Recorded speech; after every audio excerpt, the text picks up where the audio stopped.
దేవుని యొక్క మహాకృప వాత్సల్యత మరొక పర్యాయము ఉదయకాల సమయము మేల్కొల్పు ప్రార్థన సహవాసంలో మీ ముందుకు ఈ విధంగా దేవునికి వాక్యమును తీసుకుని రావడానికి దేవుడు కృప చూపిస్తున్నాడు. మరి అందరూ కూడా బాగున్నారని, అందరూ కూడా ప్రభువులో వర్ధిల్లుచున్నారని, అందరూ కూడా ఆత్మీయంగా మరి దినదినము వృద్ధి చెందుతున్నారని నమ్ముచున్నాను. ఎందుకంటే దేవుని యొక్క మాటలు శ్రద్ధగా వినగలిగినప్పుడు ఆ మాటల యొక్క సారము మనలో పనిచేస్తూ ఉంటుంది.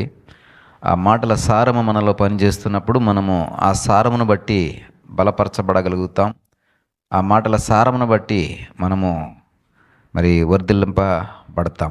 ప్రియ సహోదరుడా, కాబట్టి శ్రద్ధగా వినడానికి ప్రయాస కలిగి ఉండండి.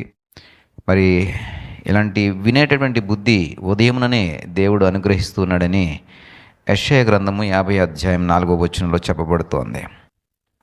ఈ 4వ వచనంలో ఇలా రాయబడి ఉంది, శిష్యులు వినున్నట్లుగా నేను వినుటకై ఆయన ప్రతి ఉదయమున నాకు వినుబుద్ధి పుట్టించుచున్నాడు. ఉదయముననే వినేటటువంటి బుద్ధిని పుట్టించుచున్నాడని చెప్తున్నాడు.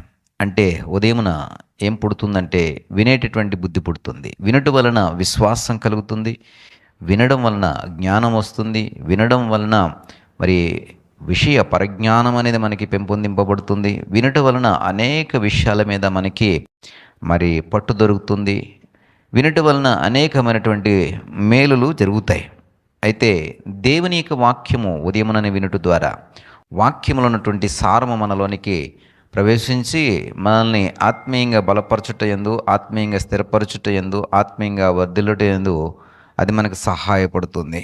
అది ఉదయముననే దేవుడు వినేటటువంటి బుద్ధిని కలుగు చేస్తూ ఉన్నాడని మరి దేవుని యొక్క లేఖనం ద్వారా తెలియచేయబడుతుంది. దేవుని యొక్క దాసుడిగా మరి ఉదయకాల సమయంలోనే మేల్కొల్పు ప్రార్థన ద్వారా దేవుని యొక్క మాటను మీకు వినిపించాలనే ఉద్దేశంతో ఈ మేల్కొల్పు ప్రార్థన సహవాసమును ప్రారంభించి ఉన్నాం.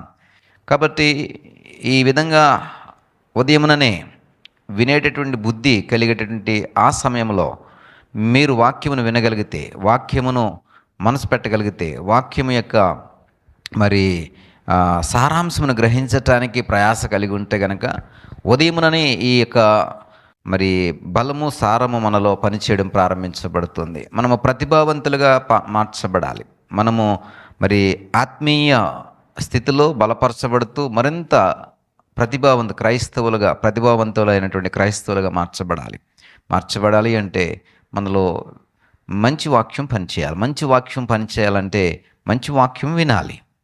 ఉదయముననే మరి ఈ మాటను బట్టి ఉదయముననే వాక్యము వినేటటువంటి బుద్ధి, దేవుని యొక్క మాట వినే బుద్ధి దేవుడు కలగజేస్తాడట.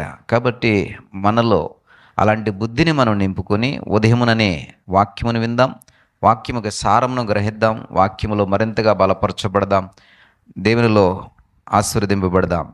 చిన్న ప్రార్థన చేస్తాను. దయగల తండ్రి, కృపగలిగిన దేవ, మాకు ఇచ్చినటువంటి ఉదయకాల సమయాన్ని బట్టి మీకు స్తోత్రాలు.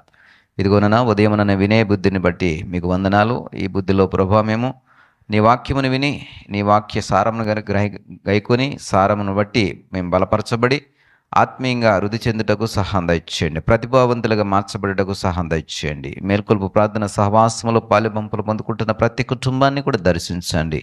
వారి జీవితాల్లో ఆశ్చర్యకరమైనటువంటి సంగతులు జరిగించమని ప్రార్థన చేయించున్నాం. సమస్త మహిమ ఘనత ప్రభావం మీరే పొందుకునమని యేసువారి నామమును బట్టి ప్రార్థించి వేడుకుంటున్నాం పరమ తండ్రి.